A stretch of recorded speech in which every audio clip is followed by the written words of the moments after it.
வணக்கம். தமிழ்நாடு வியாபார சங்க பேரவையுடைய மாநில துணைத் தலைவர் முத்துக்குமார் பேசுகின்றேன்.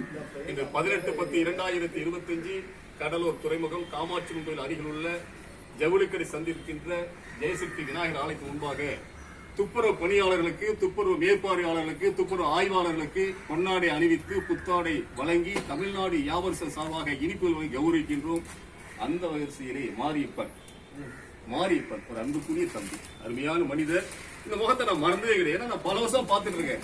இடையில புதுசா வந்தார். இந்த தெரியலையா ரொம்ப சாரி ஏஜெங்க ஐயா படம் வந்திருக்கேன். பணி சேர்ந்தார். வாழ்த்துக்கள் தம்பி. எனக்கு நன்கு தெரியும். கிட்டத்தட்ட ஒரு 26 ஆண்டுகளா நம்முடைய மாநகராட்சியில் பணியாற்றிட்டு வர்றாரு. நல்ல அற்புதமான மனிதர். எல்லாருடைய அன்பையும் பெற்றவர். நம்முடைய துப்புரவு பணியாளருடைய அன்பு, மற்ற அதிகாரியுடைய அன்பு, இந்த மக்களுடைய பாசத்தெல்லாம் பெற்ற அதற்கு காரணம் அவருடைய துப்புரவு பணி. அந்த வகையிலே துப்புரவு மேற்பார்வையாளர் அன்பு தம்பி மாரியப்பன் அவர்களுக்கு எங்களுடைய தமிழ்நாடு வியாபார சங்க பேரவையின் சார்பாக இந்த பொன்னாடியை அணிவித்து சிரிச்சாதான் திருப்பி கொடுப்போம். சரி, வாழ்த்துக்கள்.